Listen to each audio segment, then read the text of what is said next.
আপনার পরে আপনার সন্তানকে যদি কেউ ভালোবেসে থাকে সেটা আপনার মা এবং আপনার বোন। আপনার সন্তানের শখ আহ্লাদের কথা কেউ যদি চিন্তা করে থাকে সেটা হচ্ছে আপনার মা এবং আপনার বোন। তাছাড়া আর দ্বিতীয় কোনো ব্যক্তি আপনার সন্তানের কথা এতবার চিন্তা করবে না, এত কথা ভাববে না। আসলে মা বাবার পরে কিন্তু নানা নানি খালা খালা হচ্ছে সব থেকে আপন হয়, দাদা দাদিরা কিন্তু এই আপন হয় না। কারণ আমি বেশিরভাগ ক্ষেত্রেই দেখেছি যে দাদা দাদিরা শুধু স্বার্থের জন্যই তাদের নাতি নাতনিকে ভালোবাসে। আর আপনার মা বাবা আপনাকে স্বার্থ ছাড়াই যেমন ভালোবাসে তেমন আপনার ছেলে মেয়েকেও স্বার্থ ছাড়াই ভালোবাসে। তো আজকে আমরা 3 মেয়ে মিলে চলে যাইতেছিলাম আমার মেয়ের নূপুর হচ্ছে বানানোর জন্য। এর আগে ওর নানু ওকে নূপুর বানিয়ে দিয়েছিল, ওই নূপুরগুলো একটু বড় হয়েছে যার কারণে ওগুলোকে ভেঙে আমরা আবার নূপুর বানাবো, যার কারণে চলে গেছিলাম। তো আমার মা আমরা সবাই মিলে অটোতে উঠে তারপরে চলে যাচ্ছি আমাদের যে বাজার আছে ওইখানে। তো আমার মা বেশ কিছু মরিচও ভাঙাবে, মরিচগুলো শুকাইছে ওইগুলো নিয়ে যাচ্ছিলাম আর কি। তো সবাই মিলে যাওয়ার একটা আনন্দ। আসলে অনেক দিন পরে এই রাস্তাটায় আসলাম, এই বাজারে আসলাম। এই জায়গায় কিন্তু আমার স্কুল, এখানে কিন্তু পড়ালেখা করছি। প্রত্যেক দিনই হচ্ছে এই জায়গাটায় আমার আসা হতো, শুধু শুক্রবার বাদে।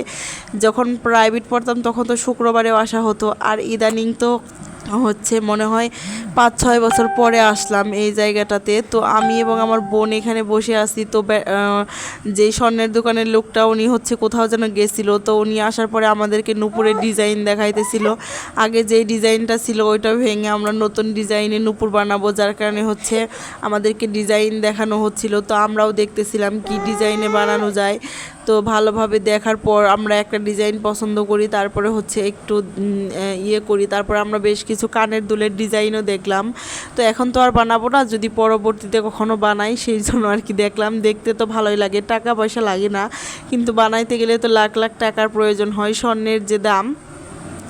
তারপর আমরা 2 বোন মিলে চলে যাইতেছিলাম বাসায়। আর আমার মা হচ্ছে মরিচগুলো ভাঙানোর জন্য থেকে গেছে, মরিচগুলো গুঁড়া করে তারপরে নিয়ে যাবে।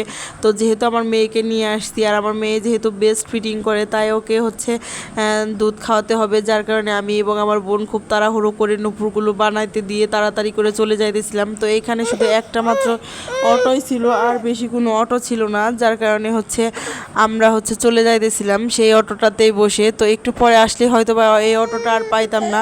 তো আমাদের এই ব্রিজটা অনেক সুন্দর হয়েছে, অনেক সুন্দর করে এই ব্রিজটা নতুন করে করা হয়েছে, জায়গাটা অনেক সুন্দর। কোনো একদিন তোমাদের সাথে শেয়ার করব। আর হচ্ছে আমার মেয়েটা কান্না করতেছে, এই সাউন্ডগুলো তোমরা ইগনোর করবা, যে যখনই আর কি ভয়েস দিতে যায় তখনই ওর আর কি কুরকুরানি উঠে যায়, এত কান্না করতে পারে এই বান্দা, তার কোনো হিসাব নাই। তো সবাই ভালো থাকবা, সুস্থ থাকবা। আমার ভিডিও যদি ভালো লাগে তাহলে ফলো করবা পেজটা।